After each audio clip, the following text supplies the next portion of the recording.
This isn't 2020. There's no outbreak, no lockdown, and yet, America's airports are fading into silence. The summer of 2025 has arrived, but instead of peak travel chaos, terminals across the United States echo with emptiness. Something subtle yet seismic is unfolding. No official bans, no emergencies, just a quiet turning away. From Toronto to Tokyo, from London to Lisbon, millions of travelers are cancelling their US trips.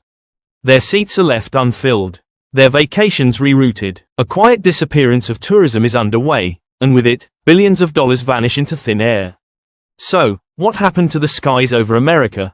JFK, the empty gateway. Once the pulsing heart of global arrivals, JFK Airport now feels like a ghost terminal. Not closed, just abandoned. The doors still open, the flights still listed, but the crowds, gone. You walk through glass doors and hear nothing but the sound of your own footsteps.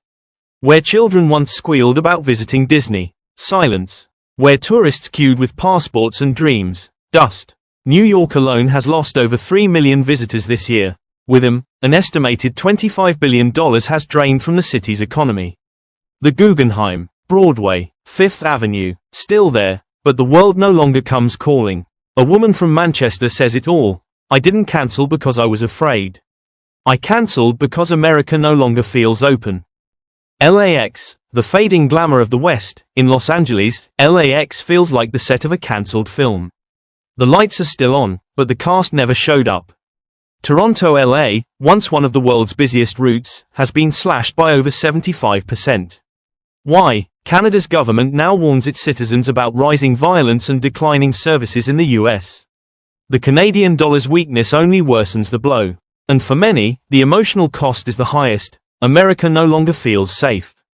Even long-time travelers are walking away. One Toronto businessman who brought his family to LA every summer says, "I'm not paying $6,000 for fear and poor service." Trust is harder to win back than it is to lose.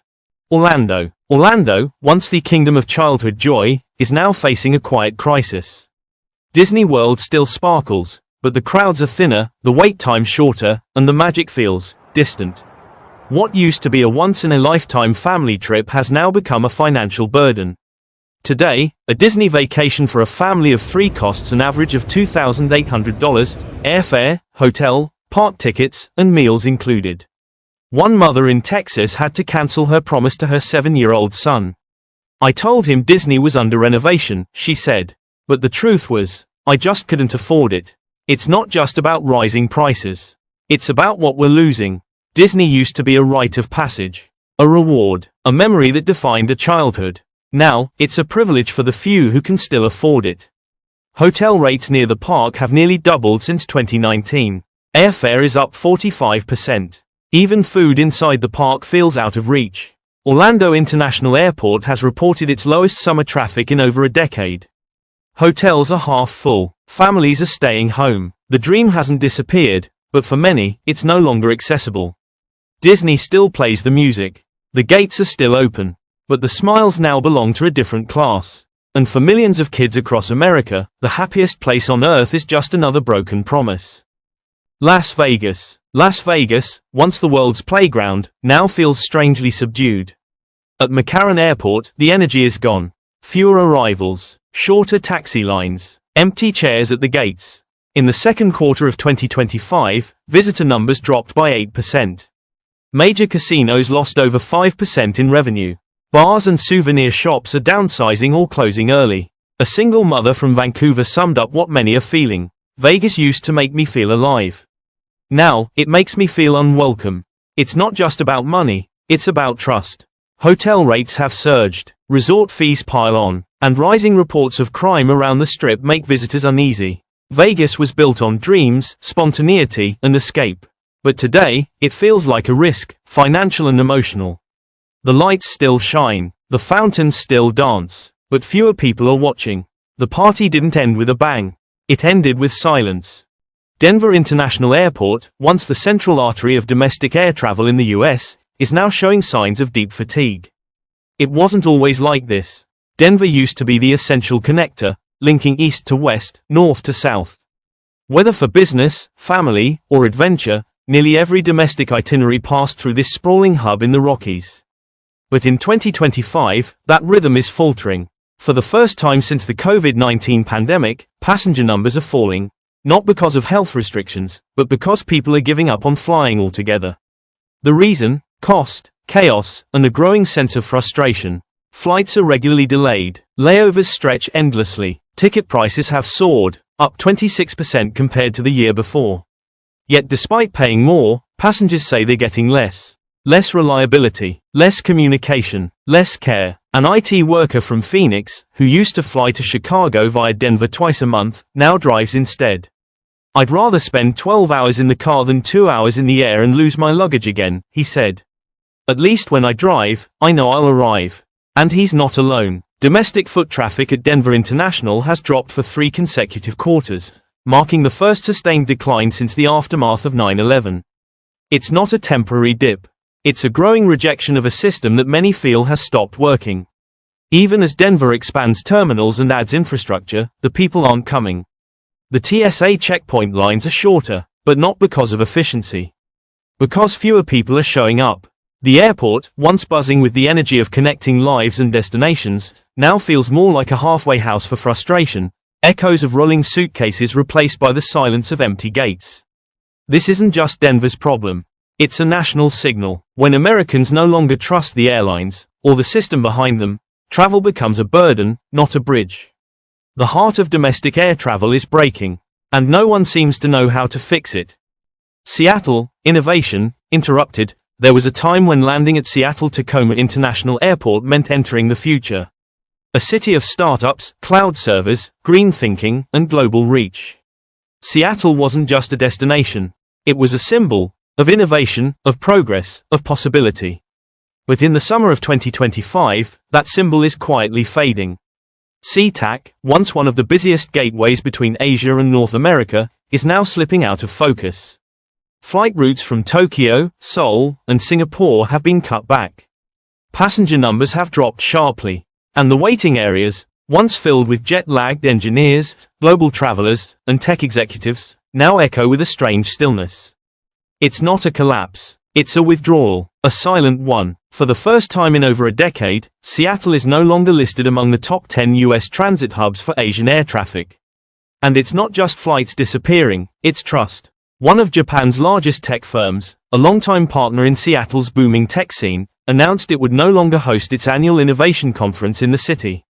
After 11 straight years, it moved the event to Singapore. Their official reason? Rising costs, unreliable scheduling, and a changing atmosphere. That atmosphere is more than weather. It's what visitors now notice when they step outside the terminal. The visible homelessness crisis spreading into the airport district. Tents line fences, police patrol in circles, and the once progressive, welcoming vibe feels tense, uncertain, even unsafe. Inside the city, hotel prices have surged. Tourist taxes have increased, and many international guests say the experience now feels cold, expensive, and inconvenient. Seattle's tech glow once drew people in. Now, that glow feels like a flicker. Executives, students, and travelers alike are choosing alternate destinations. Vancouver, Singapore, Tokyo, even San Francisco. SeaTac is still clean, still modern, still functional, but the spirit of movement, the influx of minds and ideas, is slowing. The shift may seem small, fewer flights, fewer bookings, but the meaning is immense. Because when a place that stood for the future is quietly skipped over in the present, something bigger is changing. Seattle was once where the world came to meet the next big thing. Now, the arrivals are fewer, the conversations quieter, the confidence shaken, the runways are still clear, the systems are still online, but the future no longer lands here like it used to. Seattle, where innovation once took off, is now watching planes fly elsewhere. O'Hare, the airport that stopped moving. Chicago O'Hare International Airport once defined American air travel. Not just a hub, but the hub. A place where time zones collided, where families reunited, deals were struck, and the world touched down before branching out again. It was motion incarnate, a never-sleeping machine of gates and jet bridges, taxis and terminals. For decades, O'Hare was the sound of footsteps on marble floors, the hum of jet engines overhead, and the constant, unrelenting rhythm of global transit. But in 2025, something strange is happening. The noise has softened. The motion has slowed, and the airport that once connected the world is quietly being skipped. For the first time in modern aviation history, major airlines are reconsidering O'Hare as a central hub. Lufthansa, British Airways, even American-based carriers, they're shifting focus to quieter, cheaper, and less chaotic alternatives like Minneapolis, Dallas, or Denver. Their reason? Efficiency, lower costs, fewer delays. But what they're really saying is, O'Hare isn't worth it anymore. And the numbers agree. Passenger volume has declined, not from a single catastrophic event, but from something more insidious, a gradual erosion of trust. A frustration that built up flight by flight, delay by delay, gate change by gate change. For European travelers, the allure is gone. Flights from Frankfurt, London, and Milan have seen sharp drops in bookings to Chicago. Some have been suspended, others rerouted. Tourists say it's not just the high prices, it's the unpredictability. The long customs lines, the missed connections, the endless announcements of, "We apologize for the inconvenience." One German traveler told reporters, "Chicago used to be the first place I wanted to land. Now I pay extra just to avoid it." And that sentiment isn't isolated. Inside the terminal, the change is visible. The 24-hour food court, now closed after 8 p.m. retail shops, half-stocked. Restrooms echo, not with conversation, but with the hollow sound of maintenance crews cleaning empty stalls. Even the once infamous TSA lines have thinned, not from improvement, but from a lack of travelers. The departure boards now have longer gaps. More flights are delayed or cancelled. Entire sections of the terminal sit in strange silence, rows of chairs untouched, gates unmanned, jet bridges locked in place like relics of a busier time. O'Hare still operates, planes still land, but the soul of it, the energy, the urgency, the purpose, is fading. And this is not just about one airport. It's a reflection of something bigger, of a country slowly being crossed off the itineraries of travelers around the globe. Of rising costs, but falling experiences. Of inconvenience replacing excitement. Of fear, frustration, and fatigue overtaking adventure.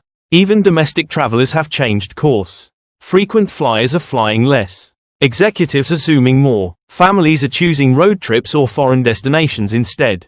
When the airport at the very heart of America's travel network begins to feel like a ghost terminal, we have to ask, what happened to the connection we once promised the world?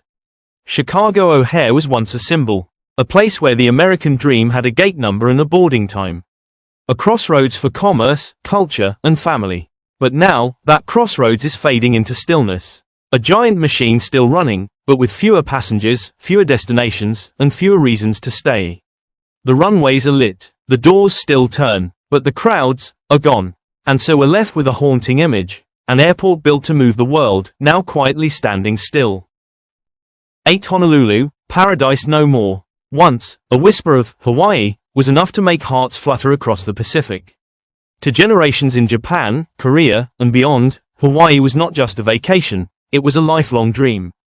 A wedding destination, a reward for hard work, a place where worries melted under the Pacific sun.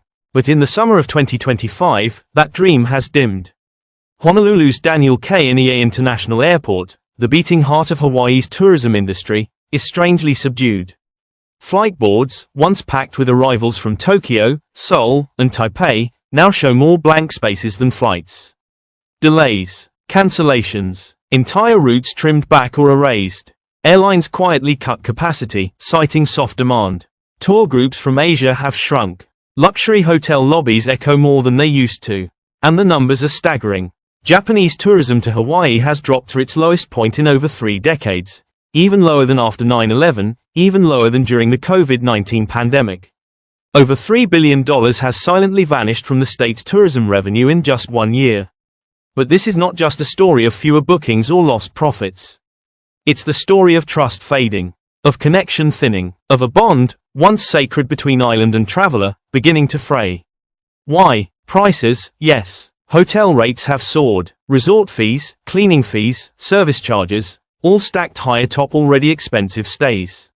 A week in paradise now demands the budget of a month's salary. But cost alone doesn't explain the silence. What's shifted is the atmosphere. Over the past few years, local frustrations have bubbled into view.